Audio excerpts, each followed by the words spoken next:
English Language Teaching. Under the Covers.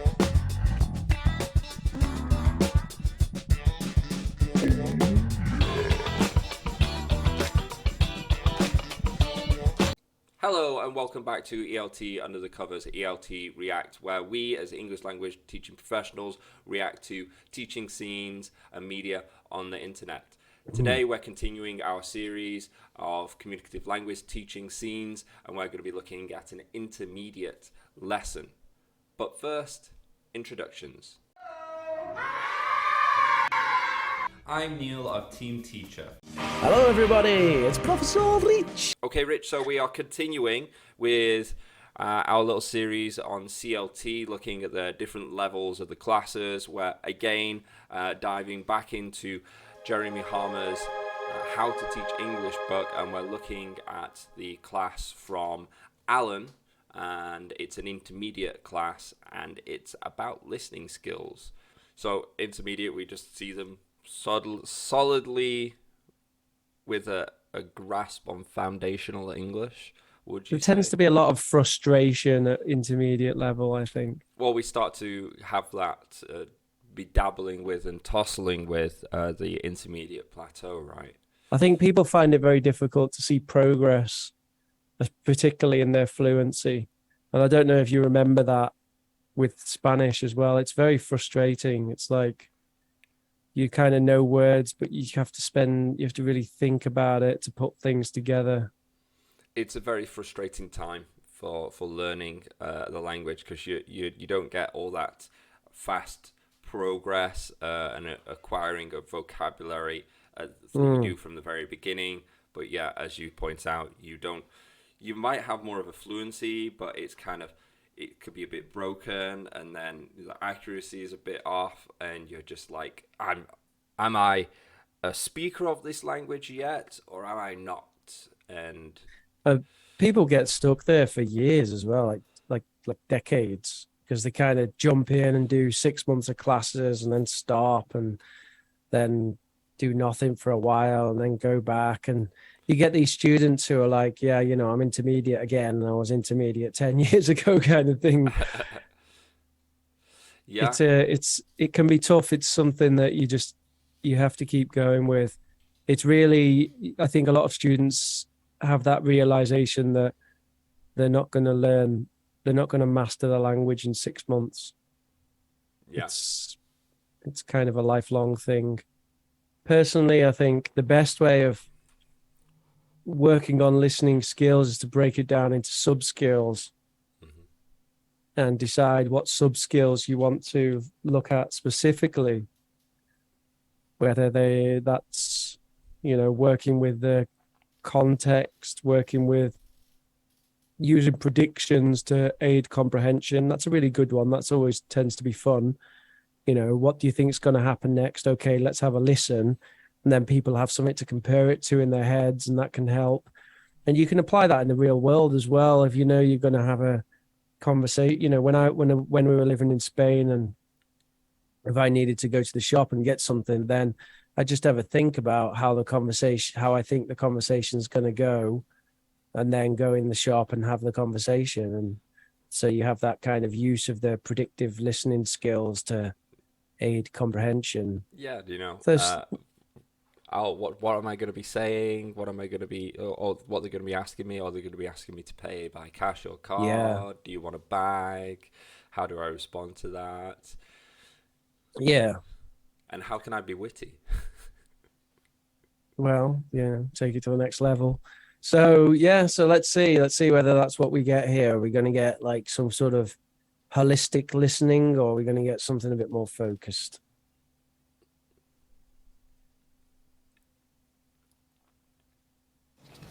So I'm going to give you a short lecture. I'll speak for about 30 seconds or a minute, and then I'll stop and I'll do this. When I do this, in your group, remember what I said. That's all. So this is first stage. The first stage, I'll lecture, stop, you remember. Lecture, stop, you remember, etc. Then I'll give you some words from the lecture. Some vocabulary, some stuff from the lecture. On the paper there? They're on the paper here. And then you can have a look at them, and I'd like you to make some sentences then with it. So you can work on the language in the lecture. First stage is working on the meaning, understanding what I said. Second stage, looking at the words in there. Okay? And then third stage, we'll carry on the discussion. We'll talk about it. You ready? Okay, here's the lecture. The topic of this lecture is decision making. How do people make decisions? And the best way, I think, to make decisions. That's what the lecture is about. Okay. Would you not normally just do Maybe. the instructions per the stage? Right, you go stage 1, do this, this, and this, and then do the activity, and then go stage 2, this, this, and this. I think he's put it he all was together. saying, yeah, I think he was saying that he's going to kind of do like all the stages repeated. So the first part of the lecture, and then they have to remember it together. But I didn't really like that. You just remember it together. How do you It's very remember vague. together? I mean, I don't like remember together. I think he should say discuss what Yeah. you remember together, you know, because you can't remember together. You can only you can remember on your own, can't you? it's kind of it's like, like a read- graded language to the extreme. Yeah, maybe, yeah.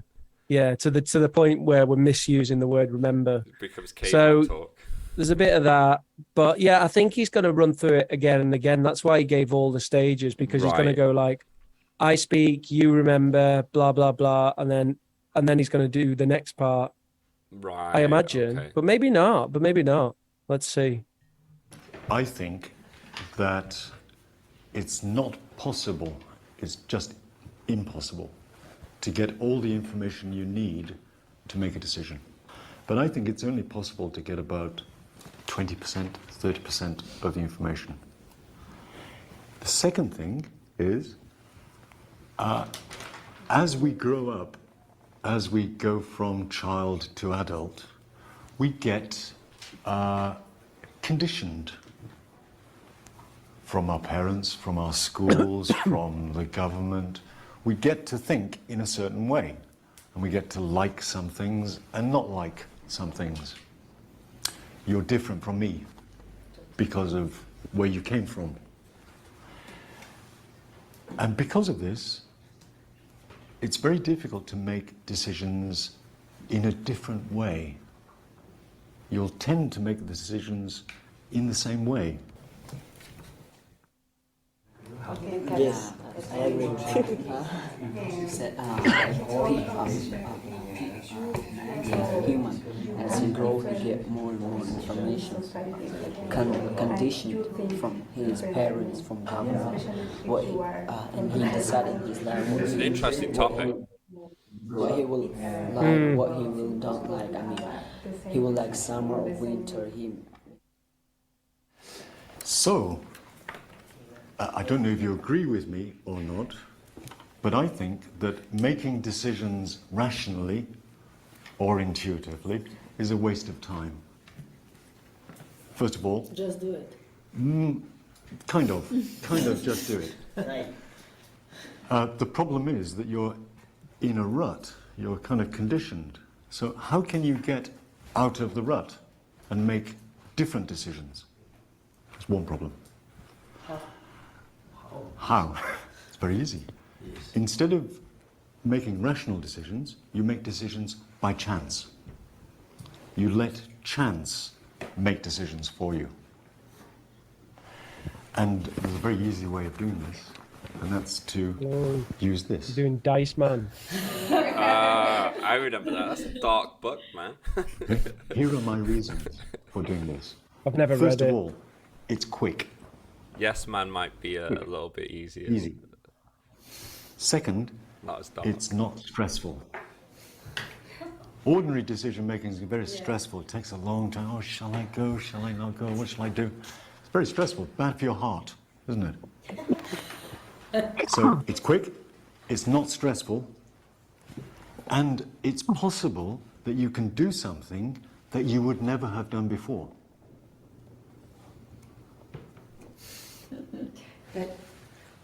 But it's dangerous. It's risky. Life is dangerous anyway, isn't it? Feels like he's setting up to get students to do something a little bit risque. I think He's gonna that pull your out a life bag of Coke or is something. decided by chance anyway. Just do it. The people you meet by chance. I met my girlfriend and my wife by chance, and it What, he's changed got a my girlfriend life. and a wife? I could have met somebody else, and I could have changed that way. It was pure chance that I met her at that time. Most of the things that happen to us are chance. So why not use chance to make decisions? Well, why not? Good question, isn't it? Why not is because most of us want to believe that we're deciding. You want to believe that you're deciding what to do, don't you? You want to believe that you're in control of your life. Actually, you're not. So accept it and throw the dice.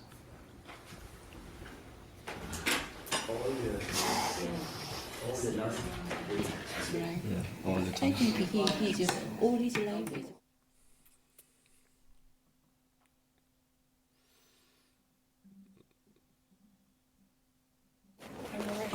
Or more rational, or this is. Yeah. Okay, thank you. The adjective is rational. Rational and Okay. The adverb is. intuitive. Yeah. The adverb is rationally. Double L-Y. So you make the decision rationally, or you make the decision intuitively. Intuitively. What I'd like to finish with, 5 minutes, is what do you think of this?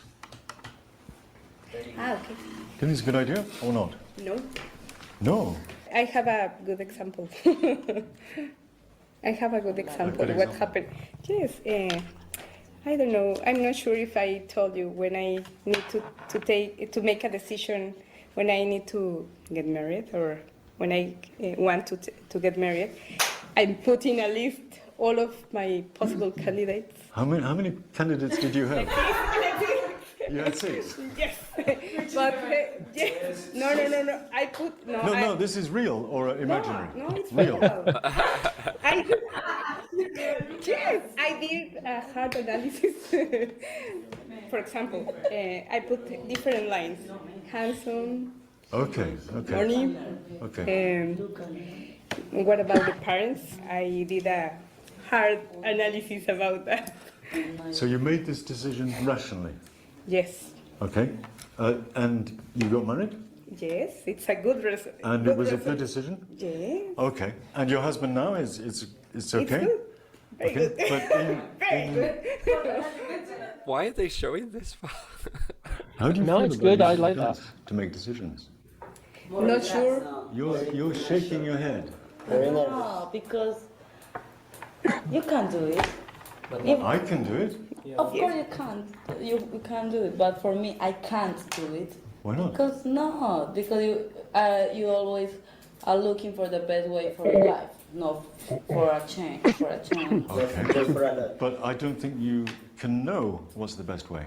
You can't get the information. But I feel better if I decide. Oh, no, you feel better. Yeah. So it's an illusion. No, it's not an illusion. Something I made in my head. For me, it's an illusion, you know? So we have to decide whether to stop or not now. Okay. No, it says continue. Sorry.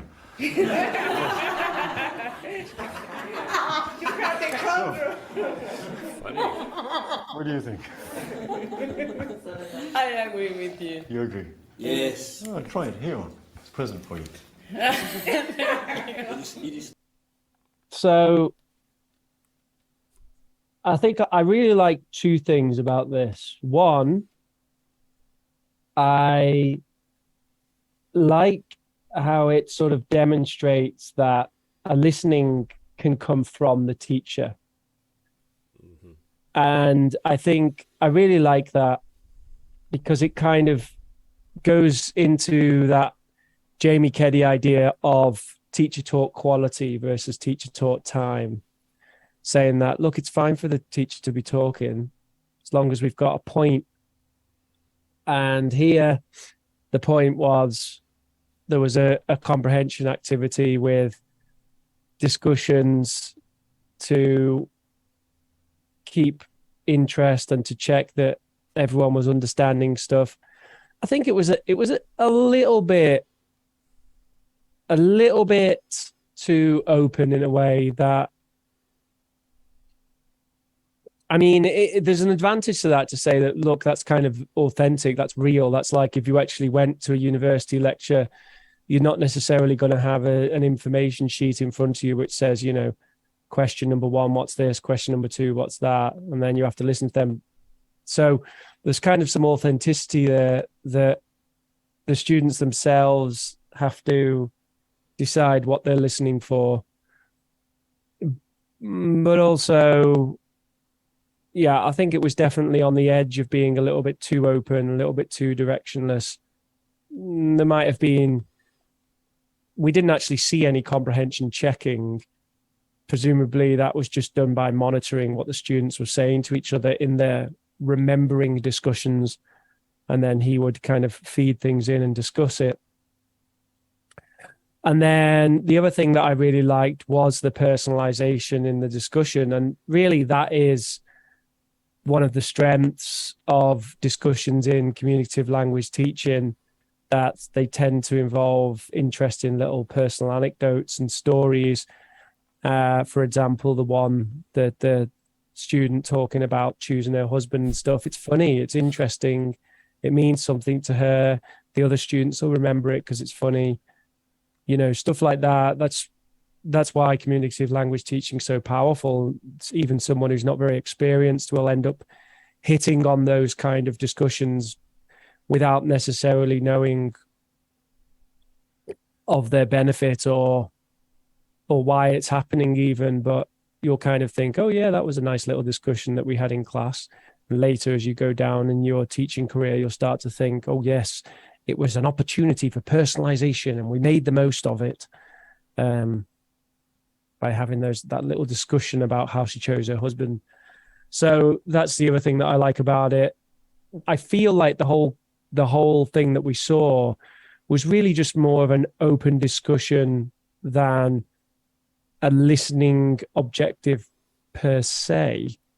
I mean, there was a bit of vocabulary work that we didn't really see, that was working on, it was like rationally and stuff like that. So it was word formation based on words featured in the listening. But I feel like there could have been a bit more comprehension work going on there. And yeah, for me, this was really more of a speaking activity, where the listening was just used as a way of setting the tone, rather than an actual listening comprehension practice. Because I mean, would the students then go away from this and actually feel in some way like their listening comprehension's improved beyond just how it would improve in conversation?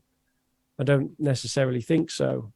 Yeah, I would completely agree with that. I think this video has been completely mislabeled because they weren't really developing listening skills like you mentioned before, you know, like listening for gist or doing predictions or anything. Predicting, like that. yeah. When I think that they're improving listening skills, they're developing a skill that will aid them to go to do other listening activities and do them better or improve on them or something like that, giving them tools to tackle new ways of listening. But yeah, this seemed more like a speaking or it reminded me of like my classes, some of my better classes, where you have a very, I don't know, juicy or a topic that's I find it hard to put into words, but a topic that's almost a little bit contentious, that can go either one way or the other, where you could play a devil's advocate, and it's going to create and spur a lot of discussion. And I think those can be quite difficult to find, but there are often these meta topics, and I feel like the more that you can kind of just drop those in, then often the classes go a lot easier, because it's not just listen to this Christmas lecture and tell me about what you heard within this lecture. Like when we looked at the grammar inductively class, it's a little bit dry. But if you kind of go a bit broader, and you're talking about concepts around Christmas, and families getting together, why is that important, and then they start. It starts pulling them in, and you could see with all those students, they were just chomping at the bit to give their own little discussion. I didn't particularly like how the video was presented, actually. I didn't. If I was a new teacher, I'm not sure what I would take from that and how I would implement it into a class. It was just. It kind of felt like a show reel in a way. Yeah. Of this is what you could do if you were experienced like I was. It's kind of like the listening skills. Yeah, right. Yeah. Yeah. I agree, actually. Yeah, I think I did watch that video many years ago, and probably that is what I would have come away from it with. I would have been like, oh yeah, that guy's a pretty good teacher, but I don't really know what to do there. So yeah, I think it would be nice to say, for it to be pointed out and say like, okay, so first of all, don't be afraid to be the source of the listening content yourself. Mm-hmm. So if you've been reading Dice Man or whatever, then you can give a little lecture to your students on that. And there needs to be a little bit of prep there. And that's the thing as well, like, what was the comprehension check? I feel like there should have been a comprehension check. Like, maybe if he had a list of notes of what he was going to cover in his lecture, and then afterwards ask them questions, Mm-hmm. So... Yeah, if they didn't treat it so much as a show reel, and actually showed and broke down the parts of the class and how it was working. Because, we don't, that's the problem, is we don't really know, after he did that little lecture and they did their remembering, maybe he would have them, reiterate their remembering back to the group, and then he can check at that point, or does he go around and monitor and see what they're discussing? Yeah. We don't know if he did that or not. Yeah, that's the thing. It very much just seemed like a speaking, didn't it? Mm-hmm. It was like a speaking class with a bit of vocabulary development. So where did the listening really come into it? Was there any new vocabulary? Did they do any pronunciation drills based on the vocabulary? And where did we go with that next? Yeah, because he gave out those sheets, and we saw them putting together sentences, and for me, an activity like that would be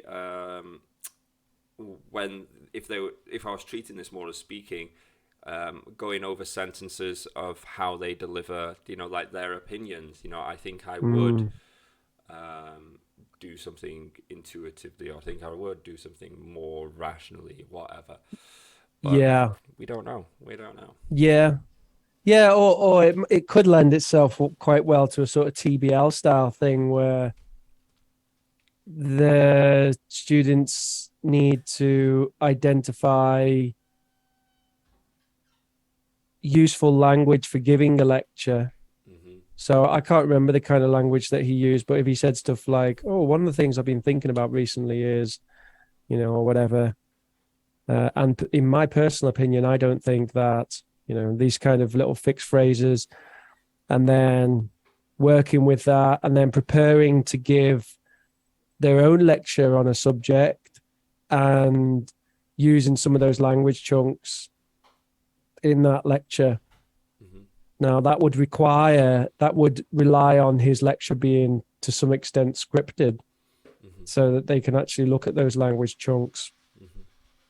Because of course, just listening, when you do a listening, you can't both listen for comprehension, like listen to understand, and also listen for vocabulary. You have to do one or the other. It's too much to like be like, right, I'm going to listen to what this is all about, and I'm going to listen for useful vocabulary. So normally you do the content first, and then you do the vocabulary afterwards. You can even do it by listening for the content first, and then afterwards going through the script and underlining useful vocabulary. But I like the idea. I mean, for me, that's one of the nice ways of going from a listening to a speaking is to do a bit of vocabulary mining, get some juicy phrases, and then going off and having a go yourself in a kind of TBL style way. Okay, I've seen the teacher give his little lecture on that. Now I'm going to give a lecture on my advice of how to choose a husband, for example. And that would have been nice as well. So in a way, yeah, it's kind of like we're seeing something that is presented in a way that it seems incomplete. We look at it and we say, there's something good going on here, but we have to speculate about what the bigger picture is with it. Yeah, I would say it's a bad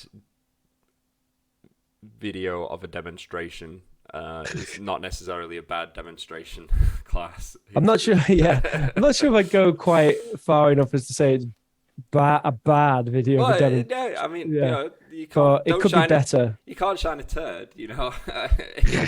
We had to extrapolate a lot from that. We did, yeah. It didn't lay anything out. Maybe there's supplementary materials that do that. I think there But are it just kind of supplementary feels like I was materials. watching an inspirational video. Yeah, Quasi right. inspirational. Quasi is this guy Darryl Brown? I don't know.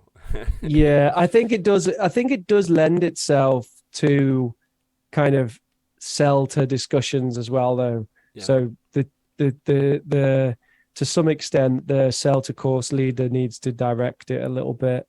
Yeah. But How do certainly you feel about? we've seen better ones. So one of the things as well that stands out is the way that he talks. He's kind of a little bit NLP. It kind of does feel like he's leading them to embrace the dice. You know what he means? Like he's I very thought that, subtly yeah. imposing that on them.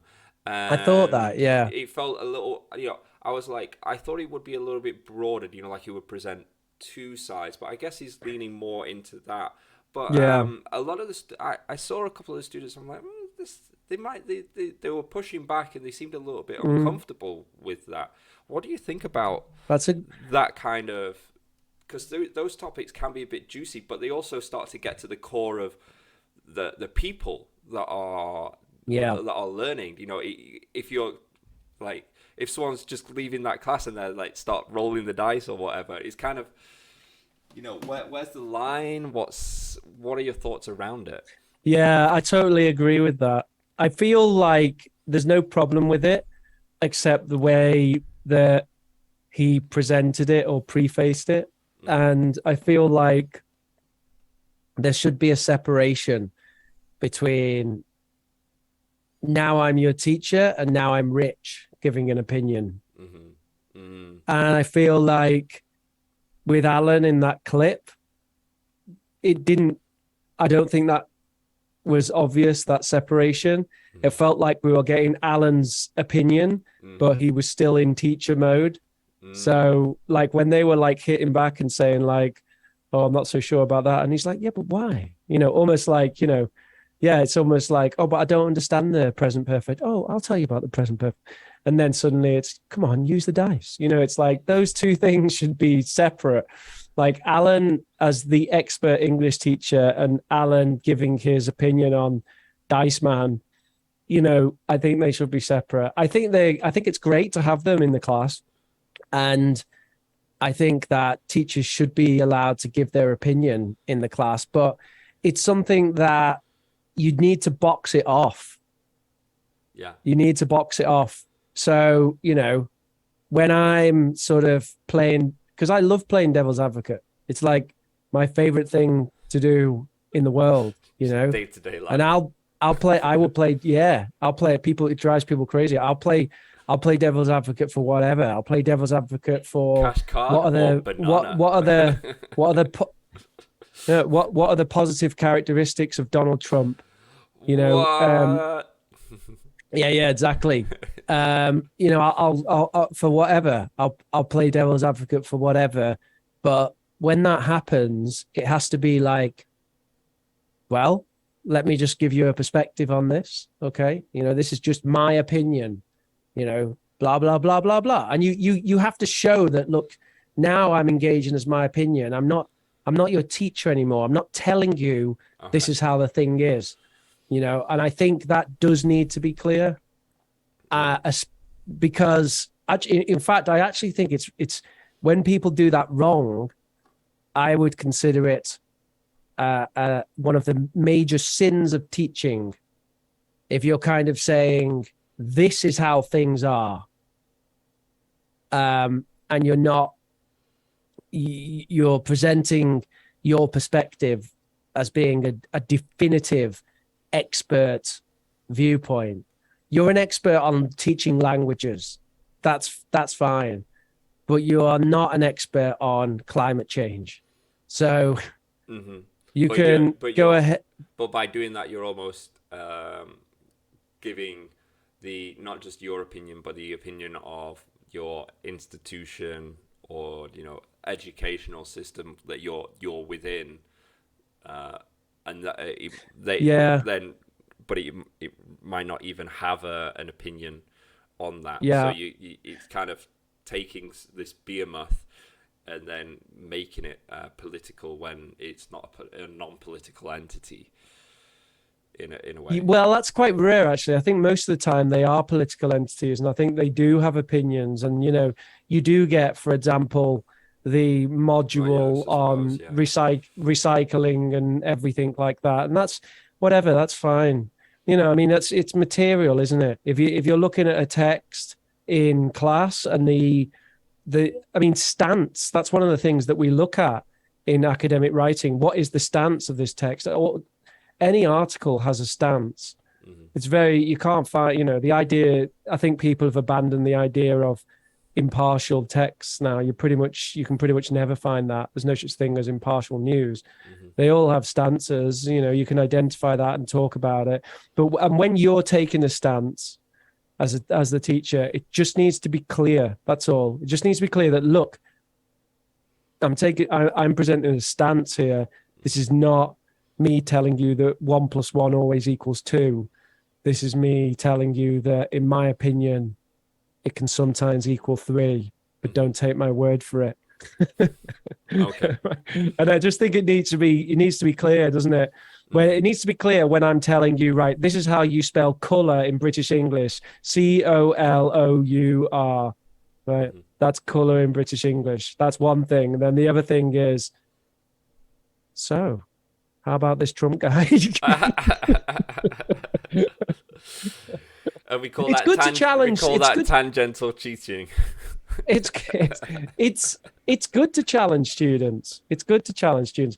You know, but it's to go back to the original point. I don't think Allan made it clear what was opinions, perspective, and what was open for debate, and what was teaching. And because of that, as you pointed out, some of the students got a bit, you know, it was almost like, what's he doing? And I think that would actually negatively affect his credibility with these students. And that's not even the worst thing that can happen. The worst thing is if the students aren't that confident and they just sort of suck it all up. And that's, I mean, in my opinion, that's the worst thing. Then you kind of brainwashing your students to have your opinion. We don't want that.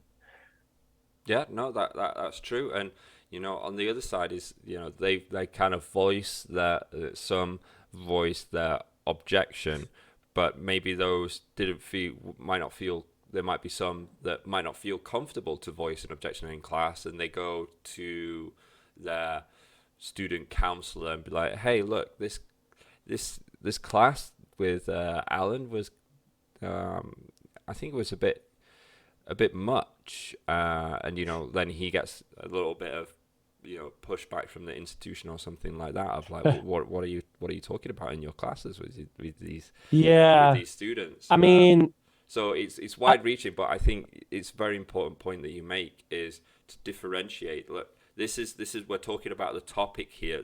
We're dealing with this contentious issue as it's material. It's a topic to talk about, and I will give my opinion on it. This is not my opinion. First off, this is looking at it just as like we're looking at a piece of text in a textbook, and then maybe at the end kind of giving or being very clear if you're doing it through the class. This is my thoughts on it, but this is my thoughts on the text.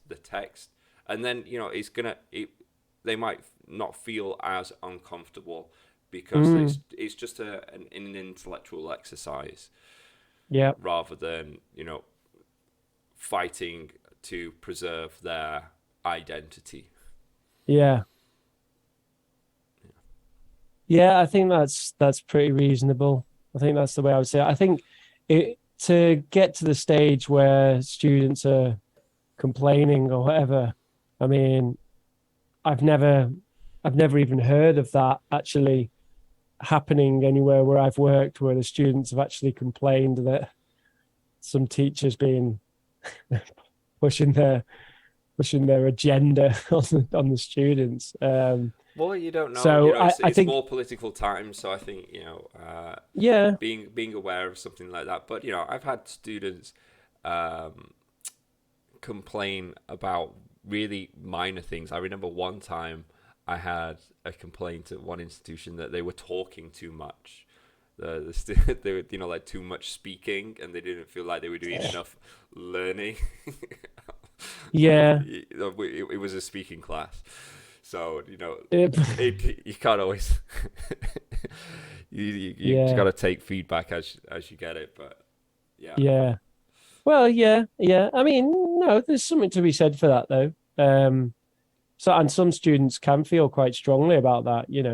Why haven't we learned any grammar, teacher? Or it's like, okay, it happens.